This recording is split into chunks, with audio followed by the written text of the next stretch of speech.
بسم اللہ الرحمن الرحیم نحمدہ ونصلی علی رسولہ الکریم وعلی آلہ واصحابہ اجمعین برحمتک یا ارحم الراحمین. اعوذ باللہ من الشیطان الرجیم. بسم اللہ الرحمن الرحیم. اعوذ باللہ من الشیطان الرجیم. بسم اللہ الرحمن الرحیم. والضحى واللیل اذا سجى ما ودعك ربك وما قلى وللآخرة خير لك من الأولى ولسوف يعطيك ربك فترضى. لکھنا ہے مولانا حدیث کاندھلوی. سورۃ الضحیٰ بھی مکی سورت ہے، مکے میں نازل ہوئی ہے.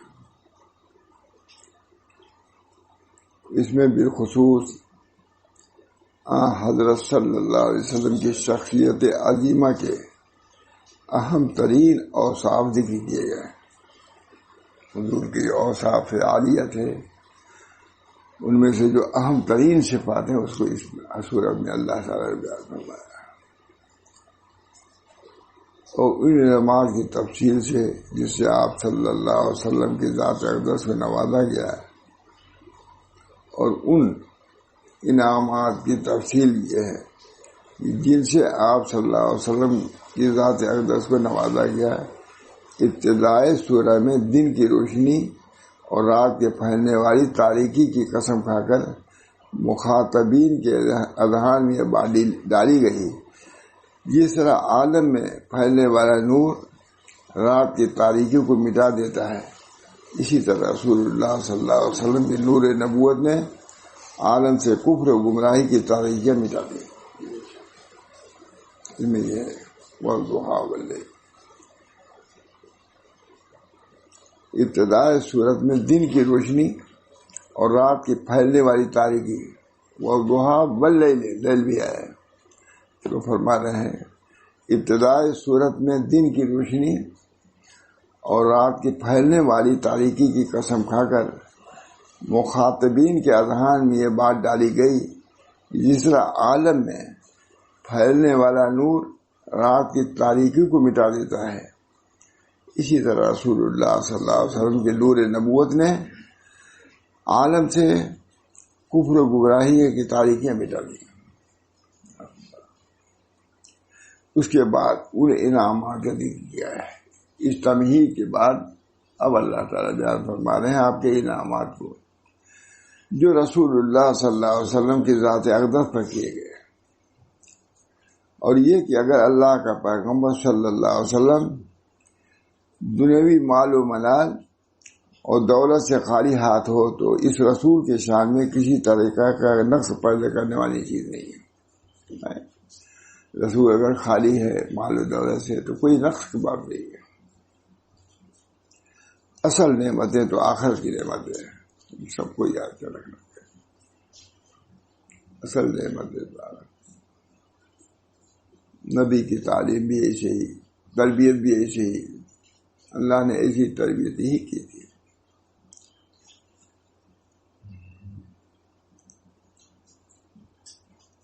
اگر اللہ تعالیٰ کا پیغمبر صلی اللہ علیہ وسلم دنیوی مال و منال اور دولت سے خالی ہاتھ ہو تو یہ اس رسول کی شان میں کسی طرح کا نقص پیدا کرنے والی چیز نہیں ہے.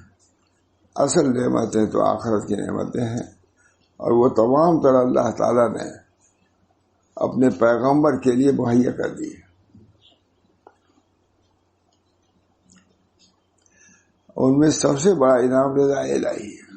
اللہ ہم سب لوگوں کو ایمان دے، ان باتوں پر بھی ایمان، پھر اس کی قدر، اس کے حصول کی دعا، اس کے لیے کوشش یہ ہونی چاہیے. اللہ تعالیٰ نے اپنے پیغمبر مہیا، اور ان میں سب سے بڑا انعام رضی اللہ تعالی عنہ، جس سے آپ صلی اللہ علیہ وسلم کو سرفراز کیا گیا.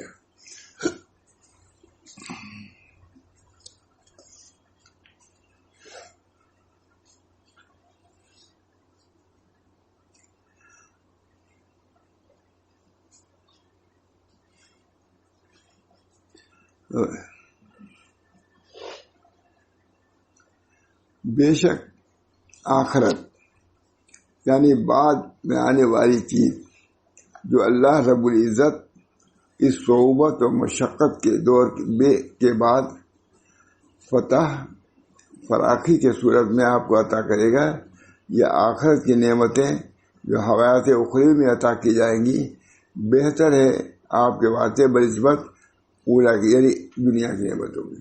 وہ ترجمہ کر رہے ہیں نسبت اولا کی، یعنی پہلی حالت یعنی دنیا کی زندگی سے آپ کا رب اس مکی زندگی کے بعد وہ عزت و راحت اور نعمتیں عنایت فرمائے گا کہ آپ کے اوپر خوش ہو جائیں گے. نعمتیں آئیں گی، فراخی آئے گی، تنگی کے بعد فراخی. بہت دفعہ سے حضرت ابوبکر صدیق کسی گلی میں جائے، حضور صلی اللہ علیہ وسلم ابوبکر کیسے نکلے یا ابو ہریرہ کے بعد کہا پیٹ بھوکا ہوں، میں بھی اس لیے نکلا بھوکا ہوں. ایسی تنگیاں بھی پیش آئی ہوں نبی اکرم صلی اللہ علیہ وسلم کچھ نہیں کہا.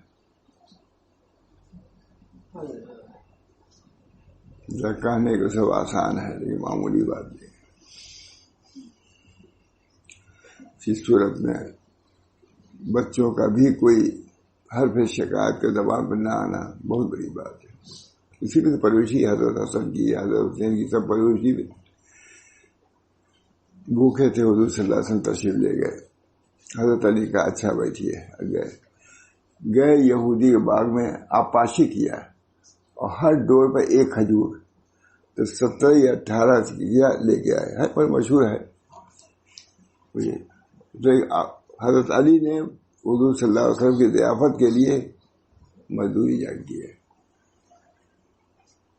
یہ دور گزرا، وہ دور بھی پیش نظر رہنا چاہیے. اللہ تعالیٰ نے کس دور سے گزارا، لیکن انما العسر یسرا، عسر کے بعد یسر بھی دکھا دیا حضور صلی اللہ علیہ وسلم. جتنا مال آتا تھا، بحرین سے مال آیا بھر گیا، کوئی ماہی نبی. اپنے چچا سے کہا چچا جان جتنا چاہیے لے جائیے.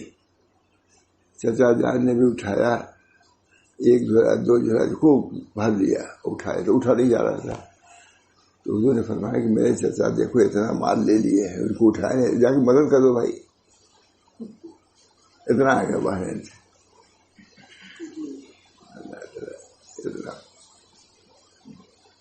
اللہ تعالیٰ کی شعر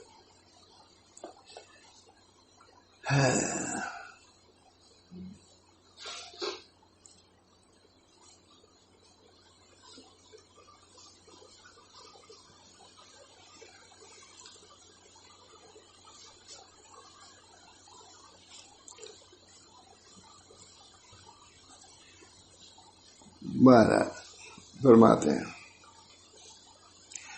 آپ صلی اللہ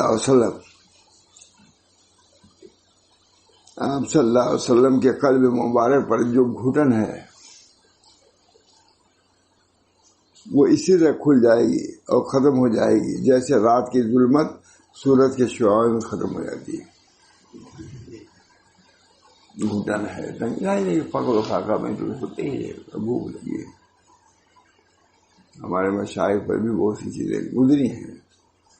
حضرت سید عبد القدوس گنگوہی کے یہاں کچھ نہیں رہتا تھا. بیوی ہانڈی چلا دیتی تھی پانی، اور کہیں بیٹا نہیں رہتا تھا ابھی پک جائے گا دوں گی. حضرت سید عبد القدوس گنگوہی کے خون دل پینے کو، لخت جگر کھانے کو، یہ غذا ملتی ہے جانا تیرے دیوانے کو. کچھ نہ کچھ تو آتا ہی ہے، سبھی پہ آتا ہے، ہم سب جانتے ہیں. تو میں رہا ہوں تو ماشاء اللہ تھا کچھ نہیں دیتا باقی کیا بات. لیکن اسی میں کبھی ماموں محمد صاحب دیکھیے اللہ تعالیٰ اسی میں مگر خوش خرم، اسی حال میں خوش و خرم.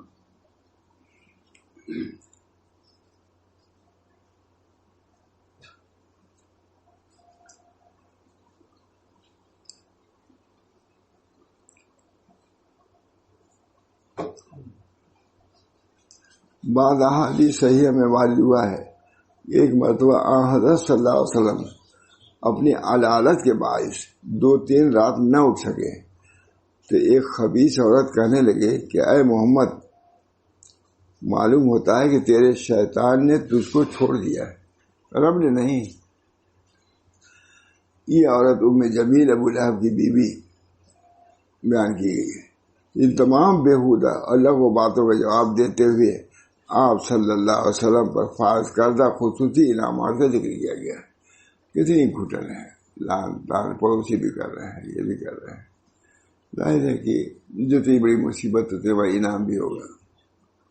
اس موقع پہ اختیار کردہ قسم اور جواب قسم میں مناسبت ظاہر ہے کہ جس طرح رات کی تاریکی کچھ دیر کے لیے ہوتی ہے مگر پھر دن کی روشنی اس کو ختم کراتی ہے، اسی طرح یہ توقف و تاخیر عارضی ہے، اس کو اللہ کی وحی اس کا نور دور کر دے گا۔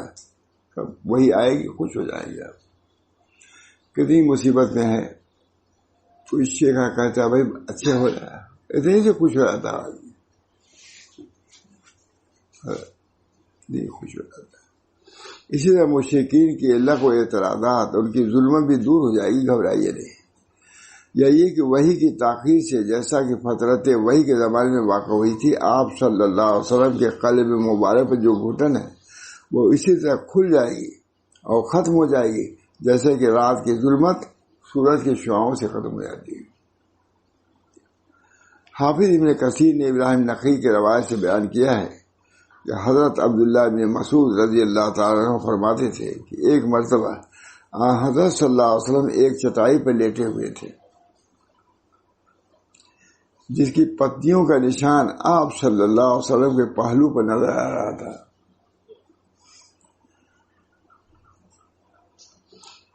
آپ صلی اللہ علیہ وسلم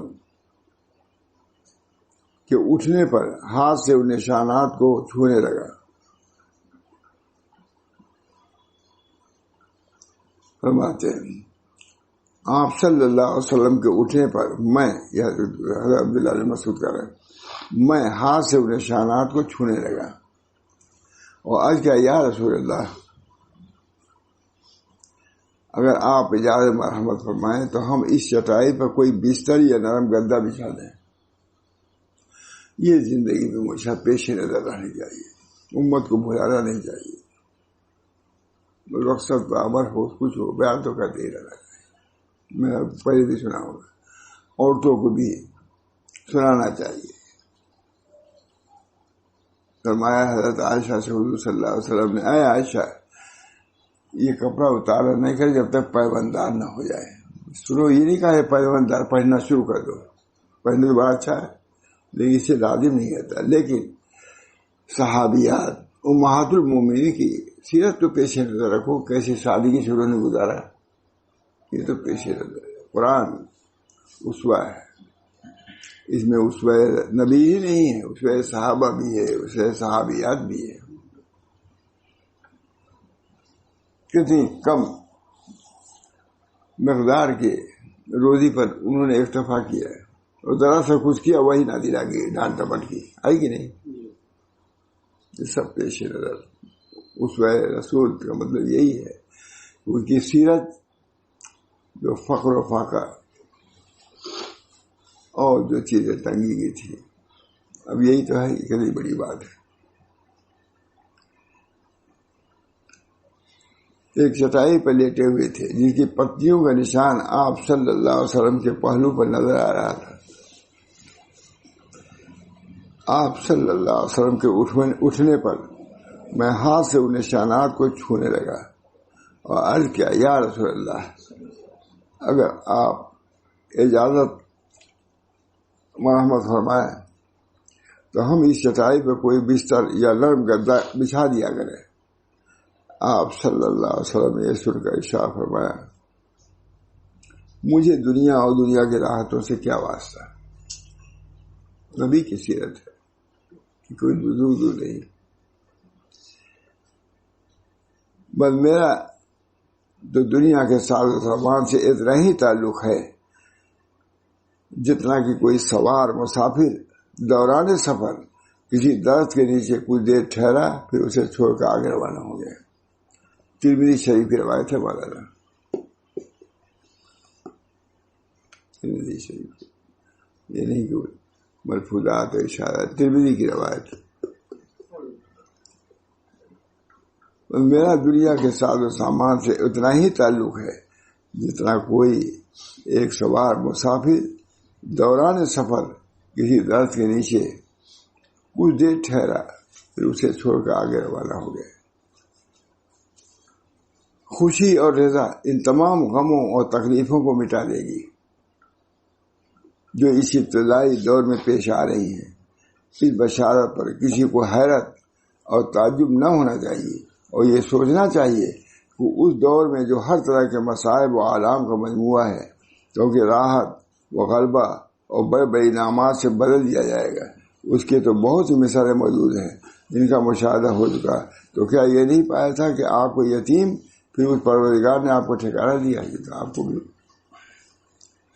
باوجود کہ ولادت با سعادت سے قبل آپ صلی اللہ علیہ وسلم کے والد وفات پا چکے تھے۔ 6 سال کی عمر تھی کہ والدہ بھی فوت ہو گئی۔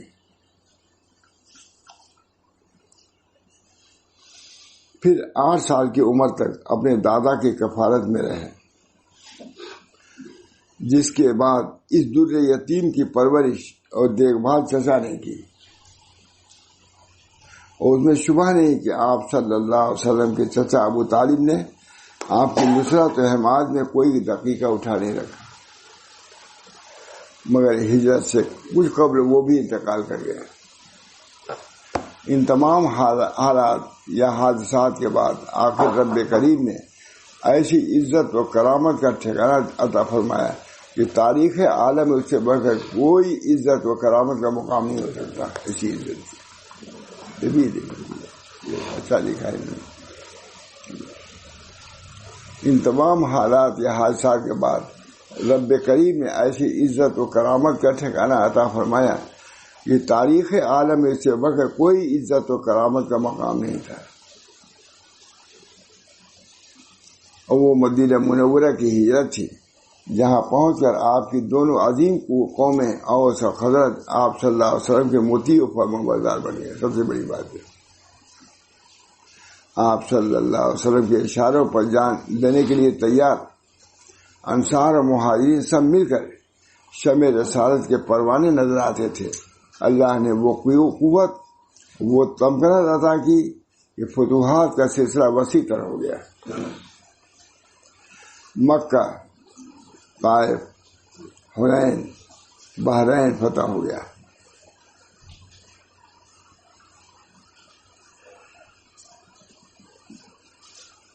تو یہ تھی بات کی حالت جو مکہ کی پہلی حالت سے کس قدر بہتر، شاندار، عزت و عظمت والی بن کر تاریخ عالم میں ظاہر ہوئی، اور حقیقی آخرت کی بہترین و بلندی کا تو انسانی افکار تصور بھی نہیں کر سکتے۔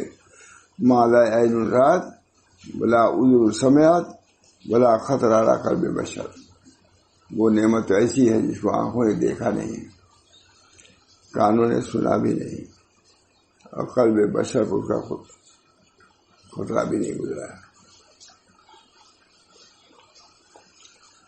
اور کیا نہیں پایا اللہ نے آپ کو بے خبر وحی الہی اور آسمانی علوم سے؟ بے خبر، یہ تجربہ کر رہے ہیں بے خبر۔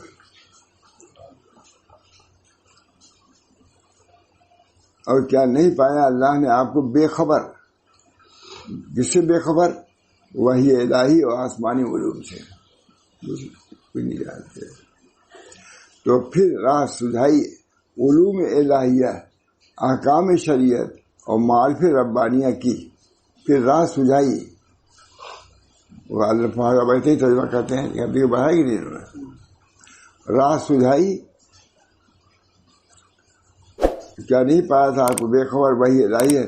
تو پھر راہ سجھائی، راہ سمجھائی علوم الہیہ، قرون احکام شریعت اور معارف ربانیہ کی، اور پایا تھا آپ کو محتاج اور مفلس، پھر غنی کر دیا، اور ایسا غنی وہ بے نیازی کا مقام عطا کیا کہ کسی چیز کی بھی پرواہ اور احتیاج نہ رہی۔ بہرحال یہ ہیں وہی انعامات اے ہمارے پیغمبر صلی اللہ علیہ وسلم جن سے آپ صلی اللہ علیہ وسلم کو نوازا گیا۔ وَوَجَدَكَ ضَالًّا فَهَدَىٰ وَوَجَدَكَ عَائِلًا فَأَغْنَىٰ۔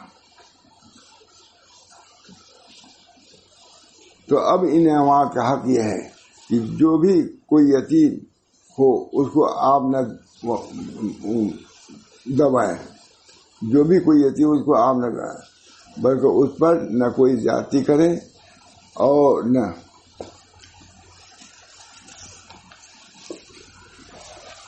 ڈانٹ ڈپٹ کرے۔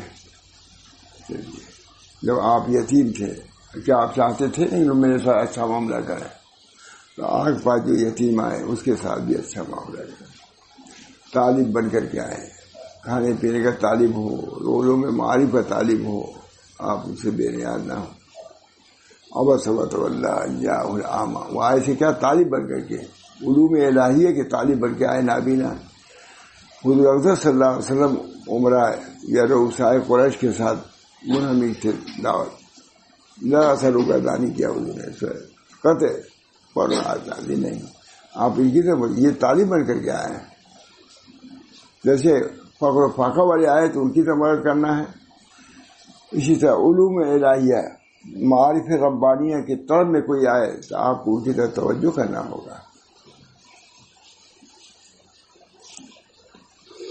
جو سائل ہو اس کو نہ جھڑکے بلکہ ان کی اعانت اور مدد کرتے رہیں، اور آپ صلی اللہ علیہ وسلم کہ رب کا جو انعام ہے تو اس کو آپ بیان کیجیے، اور جن نعمتوں سے اللہ نے آپ کو نوازا ہے، آپ اس کو جن نعمتوں سے اللہ نے نوازا ہے اس کو لوگوں کو عطا کریں، اس کا شکر بھی ادا کریں، اور جو علوم ہدایت آپ کو عطا کیے گئے ہیں ان کو بیان کیجیے، لوگوں تک پہنچائیے۔ آپ کو جیسے مال دیا تو مال تقسیم کیجیے، علم و معرفت دیا جو اس سے کہیں بڑھ کر گیا ہے اس میں بھی آپ دریغ نہ کیجیے، بخل نہ کیجیے، ان کو بیان کیجیے، لوگ تو انہیں پہنچائیے۔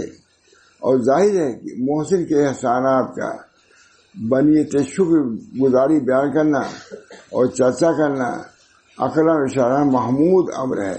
فخر و مباحت البتہ بری چیز ہے، فخر و مباحت سے بیان کرنا ہی الگ ہے، لیکن اللہ نے آپ کو ایک نعمت دی ہے اس کو تقسیم کر رہے ہیں، مال دیا تقسیم کر رہے ہیں تو اچھی چیز ہے، علم دیا تقسیم کرنا یہ اچھی چیز ہے۔ الف لام میم ذالک الکتاب لا ریب فیہ ھدی للمتقین الذین یؤمنون بالغیب۔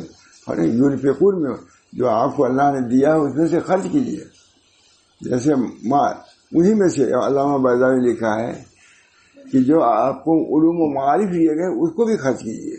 اس سے تو یہ معلوم ہوتا ہے کہ مال جو دیا اس کو خرچ نہیں، پہلے ہی آیت علامہ بیضاوی نے لکھا ہے مما رزقناہم ینفقون، یعنی جو ہم نے آپ کو علوم و معارف دیا اس کو خرچ کیجیے۔ اس وجہ سے اس کا بھی بیان مانا جاری رہنا چاہیے۔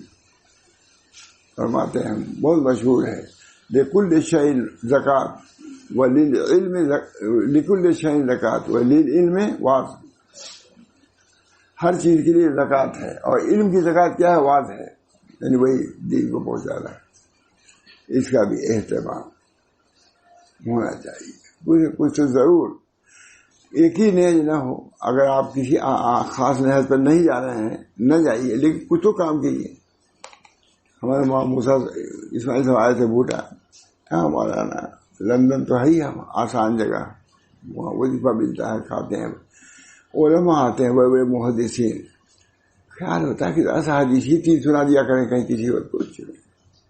انہوں نے کہا وہی لندن میں کہا سب بیٹھے ہوئے، ابھی موقع ہے 3 حدیث تو سنا سکتے ہو، ہر آدمی سن لے گا مسلمان۔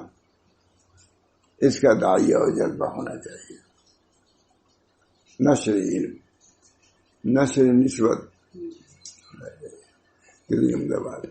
کہ جو اللہ نے آپ کو علم دیا ہے اس علم کو باقی رکھنے کے لیے میں کہتا ہوں دوسروں کو پہنچائیے۔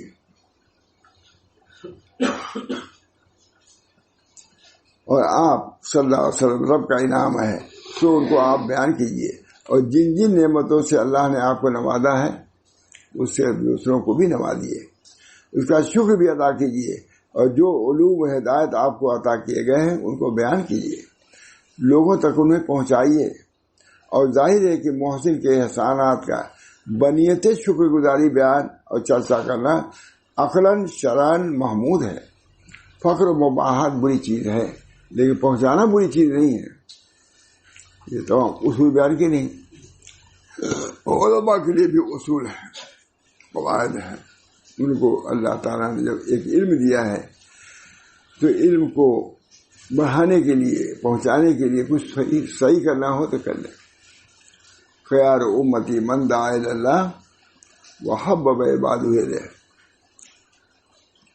خیار امتی، حکیم اختر صاحب کہتے تھے کہ یہ حدیث پاکستان لے جا رہا ہوں تحفہ کے طور پر۔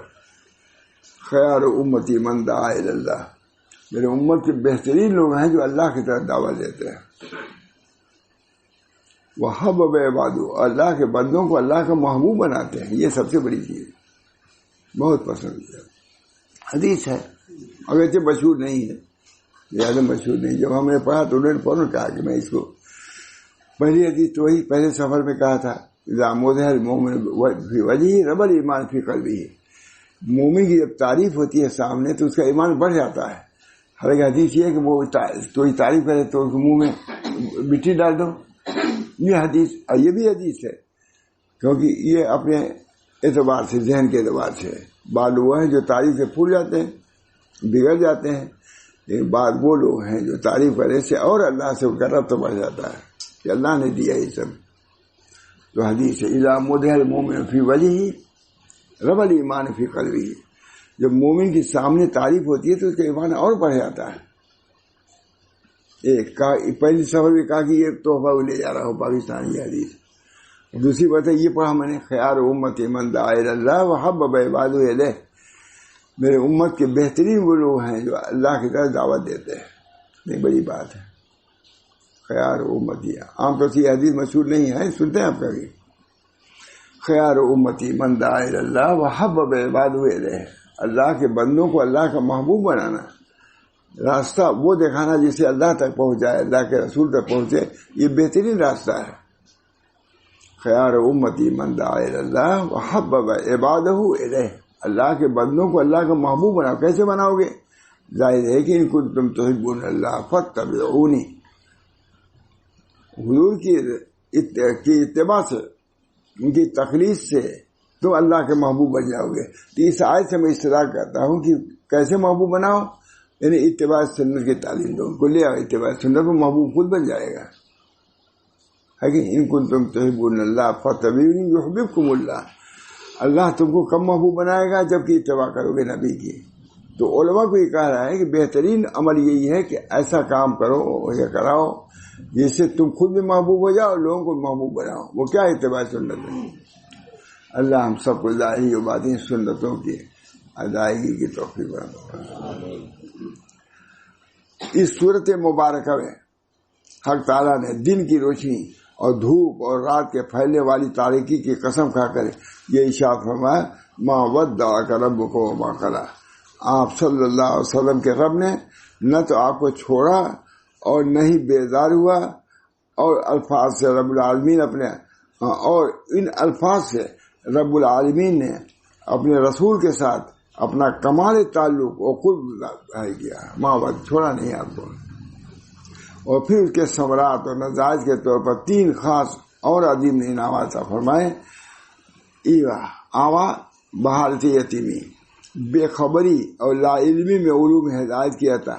ایوا مانے یتیمی کی حالت میں آپ کو ٹھکانہ دیا، 1، بے خبری اور لا علمی میں علوم ہدایت عطا کیا، 2، اور افلاس اور تنگ دستی کے عالم میں غنا اور فراخی عطا فرمایا۔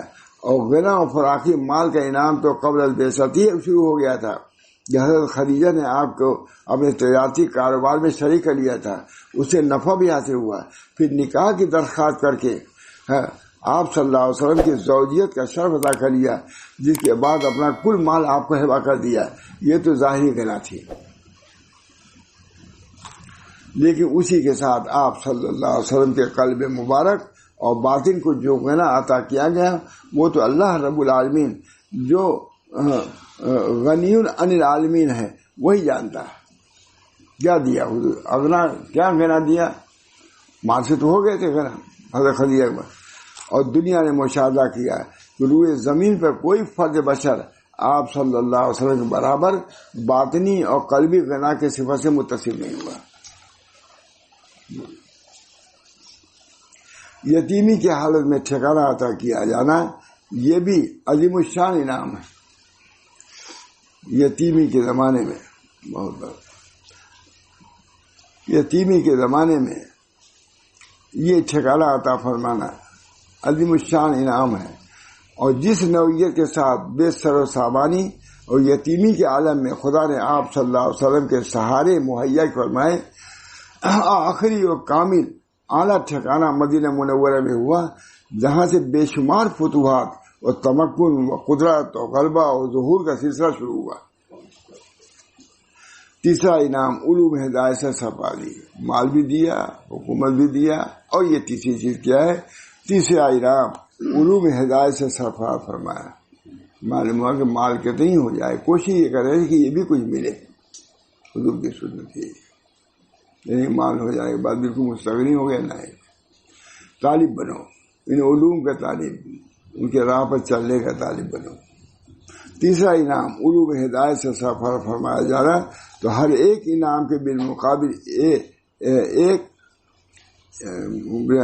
حق ذکر فرمایا گیا کہ یتیمی میں جب آپ صلی اللہ علیہ وسلم پر خدا کا ہر انعام ہوا تو آپ صلی اللہ علیہ وسلم یتیم پر کوئی ذاتی دباؤ نہ ڈالے، نہ اس کو ڈانٹ ڈپٹ کرے، بلکہ اس کا ٹھکانہ دے، اس کو یہ کرے۔ تو ہر ایک انعام ایک حق یہ فرمایا، کہتے یہ تو سب دیا اللہ تعالیٰ نے، اور جو دیا اس کے لیے یہ کہا کہ یہ آپ کو بھی کرنا ہوگا بجا چوہے۔ تیسرا انعام علوم ہدایت سے سرفراز فرمایا جانا، تو ہر ایک انعام کے بالمقابل ایک حق ذکر فرمایا۔ یتیمی میں جب آپ صلی اللہ علیہ وسلم پر خدا کا ہر انعام ہوا تو آپ صلی اللہ علیہ وسلم یتیم پر کوئی ذاتی نہ کریں، یہ مقابلہ ہے، سمجھنے کی بات یہ ہے، اور دباؤ نہ ڈالے، نہ اس کو ڈانٹ ڈپٹ کرے، بلکہ اس کو ٹھکانہ دے۔ جیسے اللہ نے آپ کو ٹھکانہ دیا، آپ بھی لوگوں کو ٹھکانہ دیجیے، اور چونکہ اللہ نے آپ کو غربت و احتیاج کے عالم میں غنی کر دیا، اسے آپ کسی سائل کو ہرگز نہ ڈال دیجیے۔ ربط کام کرنا ہے کہ جو انعامات جن نے دیا، آپ کو علم دیا، آپ کو تو آپ غنا جب آپ کو اللہ نے دیا ہے تو کسی فقیر کو نہ ڈالیے، اور علوم ہدایت آپ کو عطا فرمائے تو اس کا حق یہ ہے کہ ان علوم کو بیان کیجیے، پھیلائیے، ان کی تبلیغ و ارشاد کیجیے۔ تین چیزیں دی، تینوں کا حق یہ ہے، بہت عمدہ بات ہے، نشان ہے۔ ان اوصاف کا آپ صلی اللہ علیہ وسلم کے ذات اقدس میں ایسا کامل اور مکمل ظہور ہوا کہ بدء وحی کے وقت جب آپ صلی اللہ علیہ وسلم پر گھبراہٹ اور بے چینی طاری تھی تو حضرت خدیجہ نے آپ کے مکارم اخلاق اوصاف حمیدہ میں انہی اوصاف کا ذکر کیا، جیسا کہ حدیث میں واضح ہے کہ آپ تو صلہ رحمی کرتے ہیں۔ حضور نے فرمایا زملونی، نے کہا زملونی زملونی، کہا گھبرائیے نہیں، آپ کو کوئی آصف نہیں لگا ہے، آپ کو کوئی چیز آ ہی نہیں سکتی۔ کیوں؟ اس وجہ سے ہے کہ آپ تو صلہ رحمی کرتے ہیں۔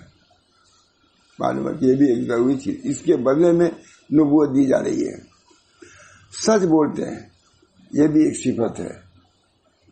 آپ صلہ رحمی کرتے ہیں، اعزاء کا خیال رکھتے ہیں، اور سچ بولتے ہیں، اور ناداروں کا بوجھ اٹھاتے ہیں، یہ تین صفت ہے۔ محتاجوں کی اعانت کرتے ہیں، کما کر ان کو کھلاتے ہیں، مہمان کی ضیافت کرتے ہیں، تو ہرگز اللہ تعالیٰ آپ کو ناکام نہیں کرے گا، آپ گھبرائے نہیں۔ معلوم ہوا کہ ان صفات سے یہ جو آتی ہیں بری چیزیں وہ نہیں آئیں گی، آصف جس کو کہتے ہیں جی اللہ محفوظ رکھے۔ ان صفات سے انہوں نے اصرار کیا، لکھا شاہ عبد المقصود گنگوئی نے، الظاہر عنوان الباطن۔ حضرت خدیجہ نے اصرار کیا، استدلال ہے یہ، اصرار کیا کہ آپ کا جب ظاہر اچھا ہے تو باطن بھی اچھا ہے، کیونکہ آپ محتاج و خبر گیری کرتے ہیں، یہ کرتے ہیں، یہ کرتے ہیں۔ معلوم ہوا کہ ظاہر آپ کا اچھا ہے تو باطن بھی آپ کا ٹھیک ہے، اور جس کا باطن بھی ٹھیک ہے اللہ کی رحمت اس کے ساتھ ہوگی۔ انہوں نے لکھا اس میں الظاہر عنوان الباطن، ظاہر باطن کا عنوان ہوتا ہے، یعنی کوئی چیز اچھی ہے معلوم ہوتا ہے بہت عمدہ ہے بھائی، اس کے اندر اچھی چیز بھی لکھی ہوگی، الظاہر والد ہے بہت بڑی الظاہر والد. حضور کا ظاہر جب اچھا ہے تو حضرت خدیجہ کوئی پڑھی منتی فلسفہ نہیں، لیکن ان کا ذہن تھا بہت ذہین زیرک ہوشیار عورت تھی. حضور کو تسلی دیا انہوں نے، ایسی بیوی اللہ تعالیٰ نے زیرک. حضرت خدیجہ، حضرت عائشہ جو کوئی بھی تھی، یہ حضرت خدیجہ کو حضور صلی اللہ علیہ وسلم یاد فرما دیتے. آپ پر کوئی دم ملو نہیں، آپ کمری ہو رہے کمری کہا کچھ گھبرانے کے بعد. اب آدمی گھبرا جاتا ہے، عورت اور گھبرا جاتی ہے، لیکن انہوں نے کہتے ثابت القدم ثابت القلب قوی القلب. آپ گھبرائے نہیں، آپ کیا کرتے ہیں؟ صلہ رحمی کرتے ہیں. جو رشتے داروں کا خیال رکھے گا اللہ اس کا خیال رکھے گا، آپ کو ایسی وبا میں مبتلا نہیں کرے گا. سچ بولتے ہیں، الصدق ینجی، صرف جو نجات دینے والا ہے. اور جب سچائی اختیار کرتے ہیں تو اللہ نجات دے گا، آپ کو تباہی میں نہیں ڈالے گا. نادانوں کا بوجھ اٹھاتے ہیں، محتاجوں کی اعانت کرتے ہیں، کما کے ان کو کھلاتے ہیں، مہمان کی ضیافت کرتے ہیں، تو ہرگز اللہ تعالیٰ آپ کو ناکام نہیں کرے گا. بیوی اپنے شوہر کے بارے میں کہہ رہی ہے، اب غور سے دیکھا ہوگا تب نو بیوی جانتے ہی نہیں کہ کون کیا کر رہا ہے، ہمارا شوہر کیا ہے کیا ہے. ایک بیوی بہت مشہور قصہ ہے، وہ مانتی نہیں تھی شوہر کو، بہت بڑی بدو تھی، مانتی نہیں تھی. میں نے حضرت سے سنا ہی واقعہ ہے. مانتی نہیں تھی. ایک دفعہ صاحب کرامت تھے تو وہ اڑ کر کے گھر سے گئے، تو بیوی جب آئے ہو تو بیوی نے کہا کہ ایک تم بدو اپنے کہتے ہو، آج ہم نے ایک بدو دیکھا ڈھونڈتے ہوئے اپنی کرامت سے گئے، ہم نے دیکھا وہ بدو ہے، تم ویسے کیا وہ مہی تو تھا، کہا تبھی تیرے اڑ رہے تھے. یہ قصہ میرا خیال ہے برسوں بعد میں شاید کسی نیتا نے بھی کہا ہے، بتایا. یہ جو انکار آتا ہے ٹیڑھی نظر آتا ہے، لیکن میں اس پر کہہ رہا ہوں کہ یہ بے فراست اپنے شوہر کے تمام خوبیوں کو مستحضر رکھی تھی، تب سے بیان کیا انہوں نے، فوراً بیان کیا آپ یہ کرتے ہیں یہ کرتے ہیں. سچ بولتے ہیں، ناداروں کا بوجھ اٹھاتے ہیں، محتاجوں کی اعانت کرتے ہیں، کما کر ان کو کھلاتے ہیں، مہمان کی ضیافت کرتے ہیں، تو ہرگز آپ صلی اللہ علیہ وسلم کو ناکام نہیں کرے گا اللہ. گویا جن اوصاف اور مکارم اخلاق سے متصف ہونے کے لیے ان آیات میں خطاب فرمایا جا رہا ہے. الحمدللہ آپ کی صفات بعثت نبوت کے پہلے ہی آ چکی تھی. یہ سب چیزیں بعثت کے بعد ہی جب آدمی کچھ کرتا ہے اللہ تعالیٰ اس کو دیتے ہیں. مجاہدات کیے تھے اردو نے شروع ہی سے، بچپن ہی سے ان صفات سے متصف تھے، تو اللہ تعالیٰ نے نبوت بھی دی اور رسالت دی اور کتنا حکومت بھی دی، سب کو دیا. ان آیات میں خطاب ہے الحمدللہ آپ کی ذات سطور صفات بعثت نبوت کے پہلی ہی روز سے متصف تھی. ایک حدیث میں آیا ہے کہ حضور صلی اللہ علیہ وسلم نے ارشاد فرمایا انا و کافر یتیم کا ہاتین، میں یتیم کا کفارہ کریں اس طرح. معلوم ہے کہ حضور کی یہ صفات حسنہ پہلے ہی سے تھی. اللہ تعالیٰ ان صفات سے اس لیے سنا ہے کہ یہ جو حضور صلی اللہ علیہ وسلم کے تمام منصب ملا تو اب نبوت نہیں ملے گی کسی کو، لیکن ولایت تو مل سکتی ہے. اللہ سے نسبت محبت کے لیے معلوم ہے ولایت کیا چیز ہے، نبوت کیا، اللہ سے نسبت. سب سے بڑی نسبت نبی کو حاصل ہوتی ہے، اس کے بعد اولیاء اللہ کو، ابوبکر صدیق کو اس کے بعد نسبت حاصل ہوئی ہے. جو مطیع و فرما بردار ہوتا ہے اللہ تعالیٰ اپنی نسبت سے اس کو نوازتے ہیں. اب اللہ حسب المراتب اپنے اعمال کے اعتبار سے اللہ تعالیٰ درجات سے بھی اس کو برابر فرماتے ہیں. طریق یہی ہے. حضور کو کہا گیا کہ یہ جو آپ کو مل رہی ہے بنا پر کہ آپ یتیموں کو پہلے بھی خبر گیری رکھتے تھے، محتاجوں کی مدد آپ کرتے تھے، لوگوں کا بوجھ اٹھا لیتے تھے، آج آپ کو نبوت بلکہ رسالت کا اعلیٰ رسالت جو ہے آپ سے نوازا جا رہا ہے. وہ معابر مطلب فاضل خدا عیسیٰ فرمایا انا و کافی یتیم. اس بنا پر اللہ تعالیٰ نے کتنی نعمتوں سے نوازا جس کا آدمی تصور میں نہیں کر سکتا. ایک نقطہ یہ ہے اس میں ہے کہیں وہ جدہ کا غالن فہدہ، اس کی بڑی تفسیر ہے غالن سے کیا مراد ہے. ایک تفسیر اس میں ہے دیر ہو جائے گی میں بہت بیان کرتا تھا لیکن ملا نہیں، آج مجھے مل گیا. آپ کو ہم نے غال پایا کہ گمراہ کا لفظ ترجمہ نہیں کرنا چاہیے. بے خبر پایا، بے خبر کا ترجمہ کیا. ہم نے آپ کو بے خبر پایا تو خبردار کر دیا، یہ ہے نا وہ جیسے کا غالن فہدا. ہم نے آپ کو بے خبر پایا تو باخبر کر دیا، یہ ترجمہ ہے. لیکن میں بیان کرتا تھا مل نہیں تھا، آج الحمدللہ مل گیا. میں نے لکھا ہے، اس میں ہے سنا دوں. میں نے آپ کو اپنی طلب میں سرگرداں پایا ہے تو آپ کو ہدایت دے دیا. میری طلب میں آپ غار حرا میں جاتے تھے، بیوی بچے کھانا پہنچاتے تھے. یہ تھی طلب حضور کے دل میں. طلب بولتے نہیں میری تھی، لیکن طلب یہ تھی کہ کیسے میں اپنے رب کو یاد کروں. تو پہلے زمانے میں کوئی الفاظ وغیرہ ہوتے تھے ابراہیمی، اسی کو یاد کیا کرتے تھے. اور پھر اسی کے لیے غار حرا پر تشریف لے گئے. غار حرا گئے کبھی؟ ہاں، عجیب سکون کی جگہ. میں عبداللہ رہ گیا سمجھ کہ جا ہو گیا ہو. سکون، اسی سکون کے لیے اسی نسبت ہی غار حرا جائے. اسے نبوت نہیں ملی تھی آپ کو، نبوت تو بعد میں وہیں ملی. وہاں سے کعبہ شریف بھی دکھائی پڑتا ہے. کیا بیوی بچے اتنے حاری تھے کہ اللہ کے ذکر میں حاری ہوتے؟ نہیں، خلوت اس کے لیے اختیار کیا ہے. اس میں معلوم ہوا کہ اس چیز کے لیے کچھ خلوت کا بھی اہتمام ہونا چاہیے. خلوت کتنا بڑا مکان، ابھی ایک کمرے میں بھی آپ ہیں، عورتیں ہیں کہ نہیں؟ خلوت ہے کہ خلوت ہی ہم نے خلوت ہے. لیکن اس کے باوجود اللہ نے دکھا ہے کہ جو غایت مجاہدہ ہو سکتا ہے وہ ابو حضور صلی اللہ علیہ وسلم نے کیا اور لیا گیا ہے. خوب بے خلا ہے، بخاری شریف کی حدیث ہے. آپ کو خلوت محبوب کر دی گئی. حضور کو محبوب، آپ کو خلوت محبوب کیا کہ بغیر اس خلوت کے آپ کو کچھ نہیں ملے گا. غار حرا پر جائیے، وہاں مجاہدہ کیجیے، ہمارے مصنوعات میں غور و فکر کیجیے، تفکر کیجیے. تفکروا فی آلاء اللہ وہ وجدک غالًا فہدا. ہم نے آپ کو طالب پایا، ظالم سے ہمارا گمراہ نہیں ہے، پریشان ہے. ہم نے آپ کو اپنی طلب میں سرگرداں پایا، یہ ترجمہ اس کا. تو ہم نے ہدایت دی. معلوم ہوا کہ کسی چیز کی ملنے کے لیے طلب کی ضرورت ہے. یہ بیان کر رہے ہیں. افریقہ بیٹھ کے بہت لوگ خوش ہوئے، اس وقت یہ دیکھا بھی تھی. میں نے کہا بہت معلوم ہوا ہے پورا سلوک اس کے اندر ہے. اگر کچھ حاصل کرنا چاہتے ہو ہے تو کوئی مجاہدہ بھی کرو.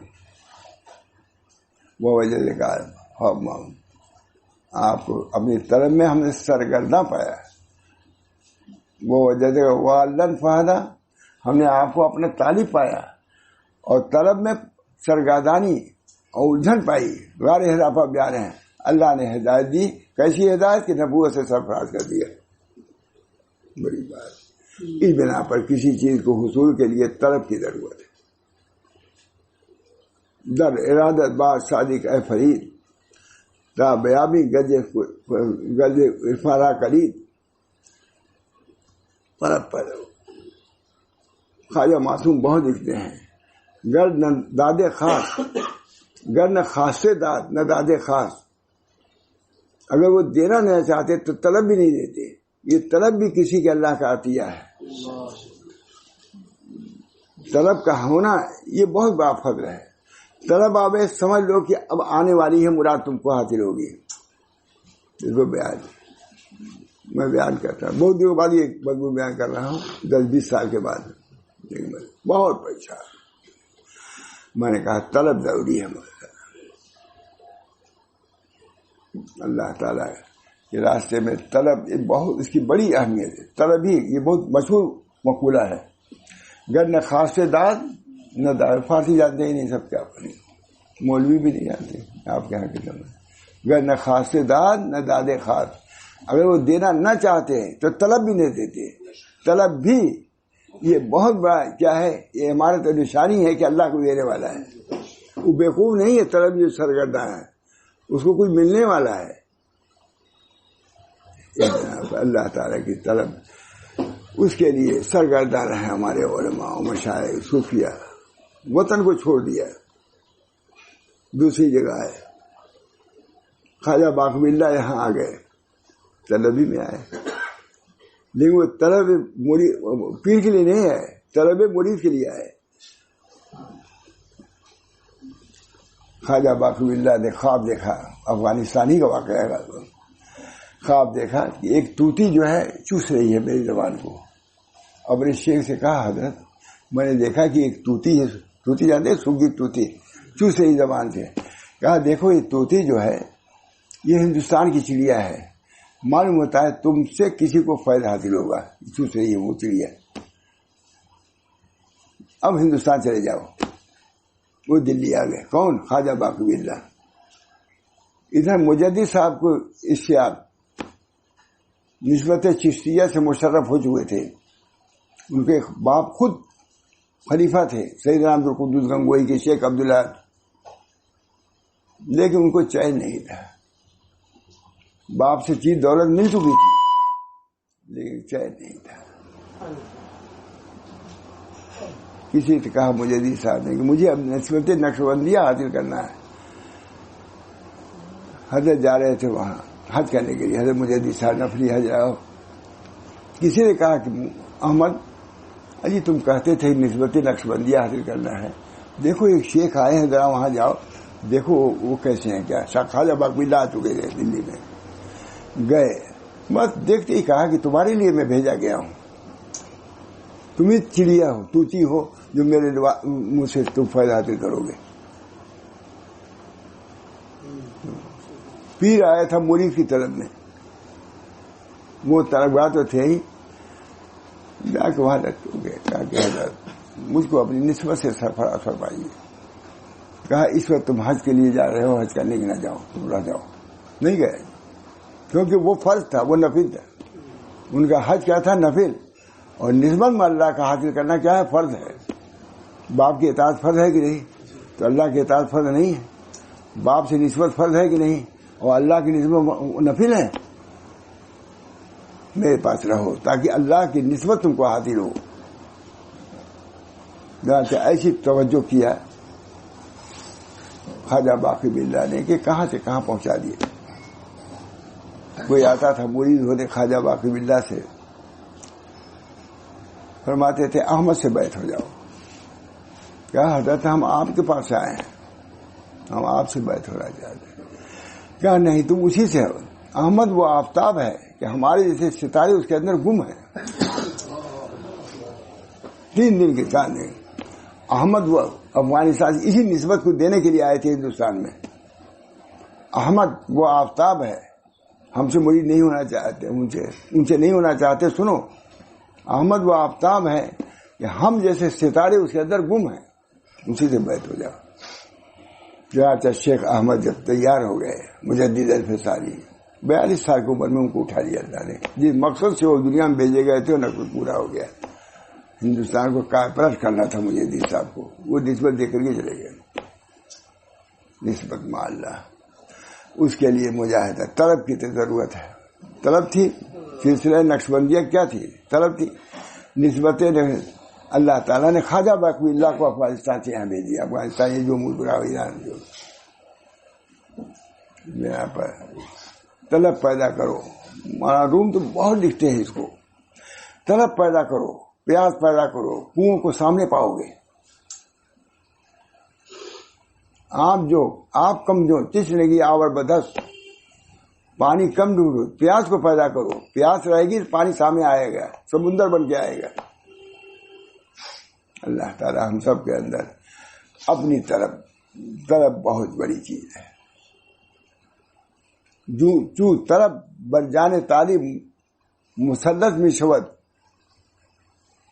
جو طلب طالب کے جان پر مسلط ہوتی ہے تو اس کے سامنے بڑے بڑے پہاڑ اور سمندر ہیچ ہو جاتے ہیں۔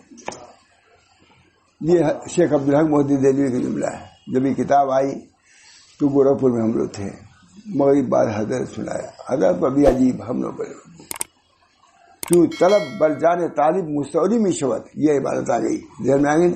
پہلے برا معلوم ہوتا تھا، کیوں طلب بر جانے طالب مستوری میں شود، جب طلب طالب کی جان پر غالب آتی ہے تو پھر اس کے سامنے کوئی شامخ، بڑے بڑے پہاڑ اور بحر زخار ہیچ، سمندر کی کوئی وقت نہیں۔ نہ پہاڑوں کی، قریب ادھر. میں سمجھتا ہوں تھا جس وقت حضرت ہمارے سنایا ہے اس کو مغرب بار، کس کا کیا حال ہوا بتا نہیں سکتا. تو طلب بر جار طالب مستولی میں شبر، جب طلب جار طالب پر مستولی ہوتی ہے تو اس کے سامنے بحر ذخار اور کوہ شامخ دونوں الفاظ الگ الگ، کہ کوئی حد نہیں. اللہ تعالیٰ طلب حضور صلی اللہ علیہ وسلم کے وہ وجدک ضالا فہدی، ہم نے آپ کو ضالا نہیں طالب پایا، سرگرداں پایا، پریشان پایا اپنی نسبت کے لیے، اس وجہ سے ہم نے کھول دیا راستہ، آ جاؤ نبوت دیتے ہیں تم کو. اللہ تعالیٰ ہم سب لوگوں کو اس طریق کو سمجھیں. طریق دو ہے، ایک قدم کو اٹھانا اور اللہ تعالیٰ کا قدم کے ذریعے سے پہنچانا. کچھ نہیں، اٹھاؤ تو قدم. اللہ مجھے بھی اس کی توفیق دے، بولتا صرف الفاظ تک نہ رہ جائے. ہمارے حضرت بہت ان چیزوں سے کہتے بھائی خالی الفاظ تک نہ رہو، حقائق پہنچو، خود دل میں داعیہ اور جذبہ پیدا کرو. زندگی گزار دی اور یہی چیز نہ رہی تو کیا ہے، کچھ نہیں. اللہ سے نسبت تعلق بہت بڑی دی، اس کے لیے طلب ہونی چاہیے.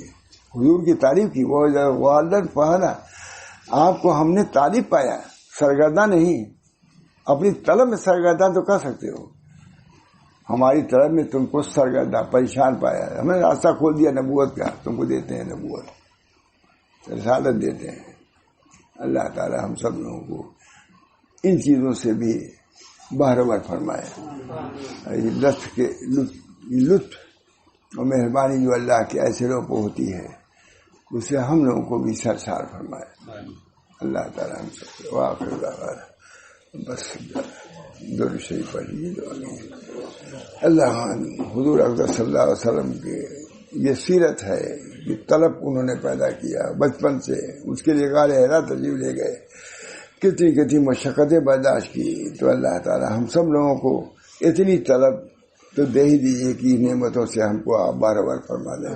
اللہم صلی علی سیدنا نبی صلی اللہ. یا اللہ باتیں بیان ہو رہی ہیں، طلب کی ہے، وصول کی ہے، درجات کی ہیں. اللہ تعالیٰ ہم سب لوگوں کو اس سے صرف رسمی مجلس نہ رہ جائے، بلکہ اس کے اندر حقیقت پیدا فرمائیے، اس کے اندر معنویت پیدا فرمائیے. اللہ تعالیٰ ہر قسم کی خیر و بھلائی سے ہم سب لوگوں کو دنیا میں بھی اور آخرت میں بھی بہرور فرمائیے، مشرف فرمائیے. ربنا تقبل منا انک انت السمیع العلیم برحمتک یا ارحم الراحمین بحرمت سید نبی کریم صلی اللہ تعالی علیہ وسلم. لا الہ الا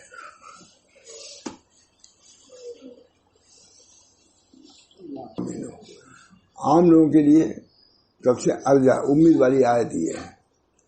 ہم اہل بیت کے نزدیک ارجا آیت بولا سوف یؤتیک ربک فترضی، آپ کو اللہ تعالیٰ دے گا کہ آپ راضی ہو جائیں گے. تو حضور فرمائیں گے کہ ہم راضی نہیں ہوں گے جب تک کہ ہمارا ہر امتی جہنم سے نکال نہ لیا جائے گا. کہتے ہیں سب سے زیادہ امید والی آیت عام لوگوں نے نزدیک کیا، لا تقنطوا من رحمت اللہ، اللہ کی رحمت سے نا امید نہ ہو. لیکن ہم اہل بیت کے نزدیک ارجا آیت یہ ہے وَلَسَوْفَ يُؤْتِيكَ رَبُّكَ فَتَرْضَىٰ، آپ کو اتنا اللہ دے گا کہ آپ راضی ہو جائیں گے.